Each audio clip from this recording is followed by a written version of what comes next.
চুরির ঘটনাকে সাম্প্রদায়িক সহিংসতা বলে ভারতীয় মিডিয়ায় প্রচার। নাটোরের শ্মশানঘাটের একটি ভোগঘরে সম্ভাব্য চুরির ঘটনায় এক ব্যক্তি নিহত হন।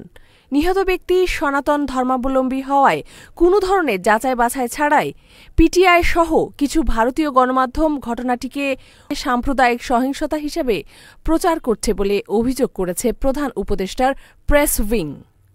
প্রধান উপদেষ্টার প্রেস উইং তাদের verified Facebook page CA press wing ফ্যাক্টসে দেয়া এক পোস্টে বলেছে, ভারতের সবচেয়ে বড় সংবাদ সংস্থা press trust of India PTI কোনো যাচাই বাছাই বা ক্রস চেক ছাড়াই প্রথমে খবরটি প্রচার করে।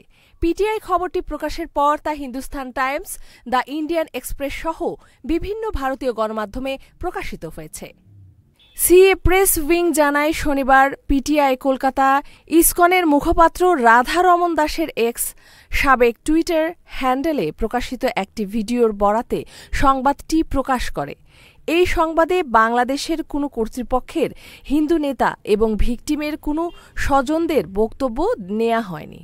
এ বিষয়ে international society for Krishna consciousness ISKCON বাংলাদেশের কার্যনির্বাহী কমিটির সদস্য ঋষিকেশ গৌরাঙ্গ দাস বলেন, একটি ঘটনা ঘটা মাত্রই তা যাচাই বাছাই না করে সাম্প্রদায়িক হত্যাকাণ্ড বলে চালিয়ে দেওয়া কোনো দায়িত্বশীল কাজ নয়। এ ধরনের অতিরঞ্জিত সংবাদ বাংলাদেশের সাম্প্রদায়িক সম্প্রীতি বিনষ্টের কারণ হতে পারে। তরুণ কুমার ইসকন সদস্য ছিলেন না নিশ্চিত করে তিনি বলেন, এই ধরনের কোনো সংবাদ প্রকাশের আগে স্থানীয় পর্যায়ে বা অফিসিয়াল মাধ্যমে তথ্য সংগ্রহ করা উচিত মিডিয়ার।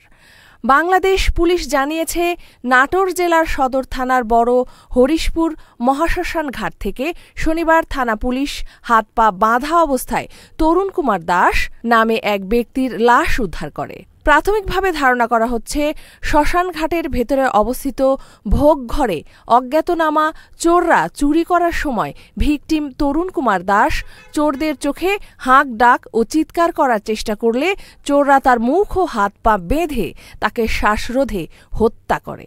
পুলিশ বলছে, শ্মশানঘাটের ভোগঘর থেকে কয়েকটি কাঁসার প্লেট চুরি হয়েছে বলে প্রাথমিকভাবে জানা গিয়েছে। স্থানীয় এক ধর্মীয় নেতা জানান, ভিকটিম বহুদিন যাবৎ মানসিকভাবে অসুস্থ ছিলেন এবং বেশ কিছুদিন যাবৎ এ মহাশ্মশান ঘাটে অবস্থান করছিলেন। নাটোর সদর থানার ভারপ্রাপ্ত কর্মকর্তা ওসি মোহাম্মদ মাহবুবুর রহমান বলেন, শনিবার লাশ উদ্ধারের পর থেকে রোববার সকাল পর্যন্ত পাওয়া তথ্য থেকে প্রাথমিকভাবে ধারণা করা হচ্ছে, মাদকাসক্ত কিছু লোক চুরি করতে গেলে এই ঘটনা ঘটে থাকতে পারে। হত্যার সম্ভাব্য সব কারণই খুঁজে বের করার চেষ্টা চলছে। নাটোরের ওই শ্মশান কমিটির সাধারণ সম্পাদক সত্যনারায়ণ রায় টিপু বলেন, তরুণ কুমার শ্মশান কমিটির কোনো সদস্য নয় এবং তিনি কোনো পুরোহিত বা সেবক ছিলেন না। তিনি মানসিকভাবে কিছুটা ভারসাম্যহীন ছিলেন। তিনি আরও বলেন, তরুণ কুমার ইসকন বা কোনো সংগঠনের সদস্য ছিলেন না। এই ঘটনায় কোনো সাম্প্রদায়িক সম্পৃক্ততা আছে বলেও আমাদের কাছে মনে হয় না। ইফাত আরা খান, ডেস্ক রিপোর্ট, এই সময় টিভি, ঢাকা।